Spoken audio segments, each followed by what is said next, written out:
what I'm going to read. There have been many reports brought out in Ireland by the government about the failure of the industrial schools from 1920 to 1970. The last one was called the Ryan Report, and the Ryan Report was 2,000 pages long, and not one individual was named as being responsible. I guess the modern way of avoiding responsibility is to say mistakes were made, and the question always is, though, what mistakes were made and who made them and what's going to be done about it. In the book Naylor, a man has waited for many years for the state to go after some of the people that subjected he and his brother to great cruelty in an industrial school. Actually, his brother was killed in an industrial school, and he has waited, and he has decided finally that there's no point in waiting, and he is going to administer his own form of justice. And at this point, he is going to be confronting the former head of the industrial school in which he was incarcerated, because they were incarcerated, and he is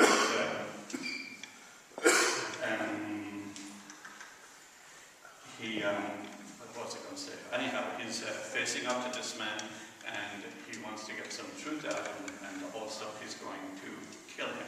He will tell him he's going to kill him. Mr. Turley is the name of the former manager of the school. As usual, Mr. Turley already had his key out when he reached his front door after his walk. He wouldn't have locked the place at all, except that the travellers, formerly known as the Tinkers, would steal everything that wasn't nailed down. The name change meant nothing to Mr. Turley. A tinker was a tinker, and changing the animal's name didn't change the nature of the animal. Mr. Turley didn't switch on any lights when he entered. Inside, in the near darkness, as obsessively as a cat burying his scat, he cleaned his boots on a sisal mat. Sounds like a bad piece of doggerel now that I read out loud. When he took a long step onto the deep red runner to avoid putting a damp footprint on the oak floor. After running its brim through his fingers, he placed his hat on the shelf in the press under the stairs. He placed his overcoat on its hanger, brushed its shoulders with a coat brush that hung on, and then hung it on the pole. He unlaced his walking boots and put them on their cut-to-size piece of carpet on the floor of the cupboard. Then, as he pushed his feet into his slippers, he became aware that someone was in his house. It must have been an unfamiliar smell that alerted him, a smell of newness, something like the smell of a new book. 82-year-old Mr. Turley was not afraid. He had never met a man he couldn't overpower physically or psychologically. Still, before he closed the press door, he leaned down and took out a 2-foot shillelagh with a fist-sized knot on the one end. He had inherited the shillelagh when his father's house was cleared out for selling. His younger brother, Edward, the Monsignor, had referred to it as Idi Amin's genitalia, and he and Edward had giggled in the manner of celibates, hearing a reference to the sexual. Mr. Turley felt the heft of the cudgel in his right hand, then quietly stepped into the room he called the study. The shillelagh balanced for a lightning strike to face testicles or knees. But the quickness of his old body wasn't quick enough. Mr. Turley found himself slammed into the wall immediately inside the study door. Idi Amin's genitalia were wrenched from his grasp. A hand at his throat lifted him onto his toes and squeezed his windpipe. He saw red, he saw brown, he saw black, and then he passed out. It was the 2 red-hot spikes searing the brown-yellow mucous membrane in the upper reaches of his nostrils that brought Mr. Turley back. He jerked his head away from the pain, but there was no relief. He lifted his head and slapped at the torturous instrument, but there was nothing to slap. He sat up. The room wobbled around him. He was sitting in the chair at his desk. Vigorously he rubbed his nose.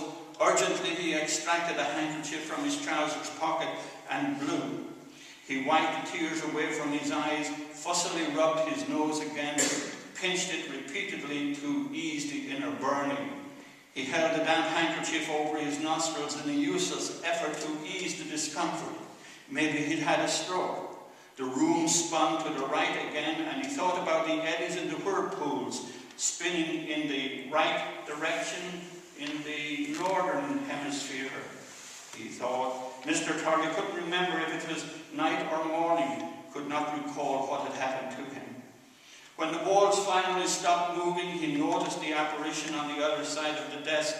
It was a face in a rock, a face a sculptor had carved while leaving the rest of the body trapped in the marble. Then he saw the face had a mustache, though it thought it was a man's face inserted into a hole in one of those things at Carnival for funny photographs. Your own face on the painted body of a donkey, or in the place of Mona Lisa's smile. The eyes in the face were looking at him, unblinking, unmoving, just looking. The apparition stayed where it was. The burning in Mr. Turley's nose eased slightly. Then he remembered. It was ammonium hydroxide and alcohol, smelling salts. He must have passed out. Smelling salts had been held under his nose.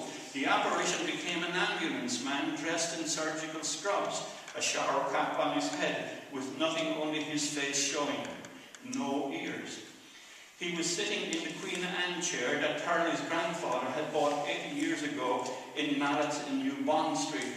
Mr. Turley blew his nose, rubbed it energetically, then covered his mouth and nose again with a soppy handkerchief. He waited to be told something because he knew he had missed the passing of some time. The ambulance man said, "You have a scar on your left thumb." Because he had been expecting a diagnosis of his predicament, it took a few moments for Mr. Turley's brain to process the unexpected observation. Then, like a body on the verge of sleep, inexplicably jerking itself wide awake, Mr. Turley snapped, "Ah?" The man across the desk didn't answer. Mr. Turley said, "What did you say?" He ran the handkerchief around his face. "What happened to me?" The ambulance man sat silent. "My left thumb," Mr. Turley said. "That was years ago." He held his two hands away from his face and stuck out his thumbs. He looked at them for a while, then said, "This one, the left one, a dog bit me. But the bite couldn't have given me a turn, made me pass out." He continued to peer at the scar as if he were stuck in the moment of terror when the wound was inflicted. "You're a liar, Brother Lazarian." Mr. Turley gazed across at the ambulance man. Mr. Turley is my name." "You're a liar, Brother Lazarian." "Who are you?" "I'm James O'Malley, 2967. O'Malley hesitated, allowed the name and number to sink in. "There was no dog, Brother Lazarian. When you were beating my brother Michael in Dakadoo, I bit your thumb." Mr. Turley ferociously rubbed his nose in his handkerchief. "I have always considered the animal who bit me a dog. What happened to me? Did I fall?" For a long time the two men looked at each other, neither blinking. "Are you speaking from hubris or stupidity?" Brother Lazarian O'Malley asked. "Hubris, that's a big word for a former inmate of Dakadoo, for an ambulance man. I'm not stupid, 2967, and get out of that chair. Nobody has sat in it since my father died." James O'Malley ignored the command. "How do the smelling salts feel, Brother Lazarian?" "My name is Mr. Turley. Get out of that chair. The question is, how does it feel?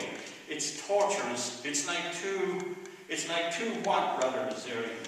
"Two hot needles," Turley said. Then he did something he had never done in the presence of another human being. He stuck a pinky finger up his left nostril and swiveled it with great agitation. "How many boys did you revive with smelling salts in Dakadoo, Brother Lazarian?" O'Malley asked. "My name is Mr. Turley." Idi Amin's testicles slammed explosively onto the desk beside Mr. Turley's hand. He jumped in fright and fell back against the chair. His heart took off at a fast gallop. My desk, that's a 1720 piece of, you great ignoramus. James O'Malley was now standing, looming over the desk, looking down at the former brother. The condition of the desk is the least of your worries, he said calmly. He turned his back and with the knob of the cudgel, smashed the arms of the Queen Anne chair at their delicate elbows. Stop, stop. O'Malley turned back and saw the distress on Turley's face. How many times did you burn the insides of children's noses with smelling salts in Dacadoo, brother Lazarian? Mr. Turley inserted a pinky into his other nostril and rotated it as much as physiology allowed. He held a handkerchief to his face with his right hand and placed the other hand at the edge of the desk. You are a Philistine, O'Malley, but that's what's to be expected from a former inmate. The balls of Idi Amin smashed down so close to his fingers that Turley felt the rush of the disturbed air and heard a loud bang before he saw what had happened. Instinctively, his body propelled itself backward and he grasped the arm supports on each side of the chair. He shouted, "What's the matter with you? That desk was bought by mine." He was silenced by another loud thump of the shillelagh on the desk. I asked you a question, brother Lazarian. How many times did you burn the insides of children's noses with smelling salts? Who the hell do you think you are? The bald end of Idi Amin's swollen apparatus again whacked into the surface of the James I walnut desk. Your hubris, brother Lazarian, it's not allowing you to see who's in charge here. James O'Malley said, I will ask you the question again. If you do not answer, I will break one of your bones. Without a word, a huge black scrotum rose off the desktop. How many times did you burn? You can go to hell, mister. Turley began to rise from his chair, but before the old man had straightened his knees, James O'Malley had slipped around the desk. A violent push in the face with the flat of O'Malley's hand reseated him. The moment his rear end hit the seat of the chair, his left upper arm exploded in exquisite, excruciating pain. O'Malley grasped Turley's hand and yanked it over his head, and Turley screamed primarily as shattered pieces of bone ground together inside his flesh. O'Malley threw the arm down, and the scream that followed was the scream of a scalded pig. O'Malley sat on the edge of the desk facing Turley, the narrow end of the shillelagh in his gloved hand, the huge blackthorn knot in the other. Turley seemed to have aged in the last few minutes, had slumped to one side in the chair, his right hand grasping his broken arm. His face was grey. Eventually, in a weakened voice, he said, I don't know how many I use smelling salts on. You are supposed to be taking care of me, O'Malley. Rephrase that, brother Lazarian, O'Malley said. What? Rephrase what? On whom did you use the smelling salts, brother Lazarian? On whom? My God. On the inmates. I said on the inmates. My arm is broken. But that's not the correct word, brother Lazarian. Turley stared back at O'Malley. I'm not a mind reader, O'Malley. You tell me the correct word. You haven't grasped the situation here yet, O'Malley said. Brother Lazarian, I will explain it to you more fully. When the district nurse comes here in the morning, she will find you dead, hanging from the banister of your stairs. Your swollen tongue will be hanging out of your purple face. Shit and piss will be running down your legs, and the nurse will slam her hands onto her face to keep out your stink. As it stands at the moment, the coroner will note that you died from asphyxiation, that the back of your head showed signs of slight impact pre-mortem, that fingers had squeezed your windpipe pre-mortem, and that the upper left humerus had been broken with a blunt instrument also pre-mortem. It's up to you whether the autopsy report of your injuries will end there. Mr. Turley stared unblinkingly at O'Malley like an animal who has never known defeat, who has never contemplated limitations to his own capabilities.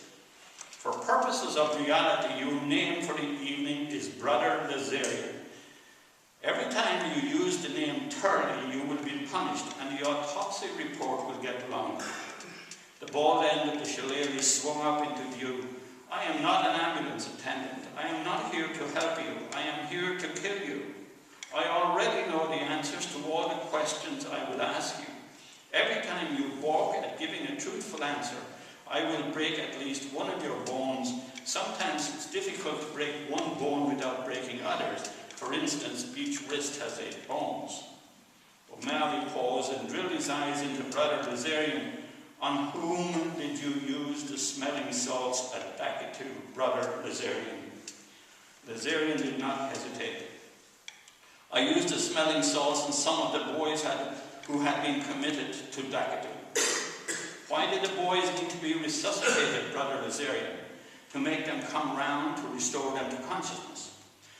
And how had they become unconscious, Brother Lazarian? They passed out or fainted. Did you ever knock a child unconscious, Brother Lazarian? Yes. How many, Brother Lazarian? I don't recall. The knob of the shillelagh floated up to O'Malley's chest. Maybe 10. The black knob struck again, and Brother Lazarian roared like a jackass in the night. That's 2 more bones for the coroner to comment on, ulna and radius. How many boys did you knock unconscious while you were superior in Dakadu, Brother Lazarian? About 50. How many boys did you revive with smelling salts in Dakadu, Brother Lazarian? About 50. Are you a pedophile? O'Malley asked. Brother Lazarian looked contemptuously at O'Malley. He did not answer. He saw the shillelagh moving, but he was unable to escape it. The calf of his right knee shattered, and the Reverend Brother's eyes rolled around in their sockets. He groaned, he moaned, he became silent. O'Malley asked, Brother Lazarian, are you a pedophile? No, Doctor. Brother Lazarian's voice had weakened. Was Brother Boniface a pedophile? Yes. Was John the Baptist a pedophile? Yes. Was Brother Beatus a pedophile? Yes. Did Boniface, John the Baptist, and Beatus rape little boys in Dakatu? Yes. Did they rape little boys in Dakatu while you were their superior? I was not their spiritual superior. I was in charge of the school, in charge of the boys. My arm is in great pain. Those 3 brothers, you were their superior in the school, is that right? Yes. When you found out they were raping little boys under your care, what did you do to protect the children? I didn't find out. I was told before I took the position at Dakatu that Boniface and John the Baptist were pedophiles. They were practicing pedophiles in Dakatu before I got there. Beatus came and went within a few weeks. Who told you about Boniface and John the Baptist? The brother in charge of our order, the superior general. Did he tell you to get rid of them? My arm is hurting. The knob of the shillelagh smashed the inner side of Brother Lazarian's left knee. His eyes rolled, his head rolled, and his shoulders again. He closed his eyes and lay against the back of the chair as if taking a rest. James O'Malley poked the victim in the chest with the shooting end of Idi Omen's hanging gardens. Should I use the smelling salts to revive you, Brother Lazarian? Lazarian held up a shaking finger, asking for time. What did your superior tell you to do about the pedophiles in Dakatu? To keep an eye on them, to try to control their activities. How did you do that?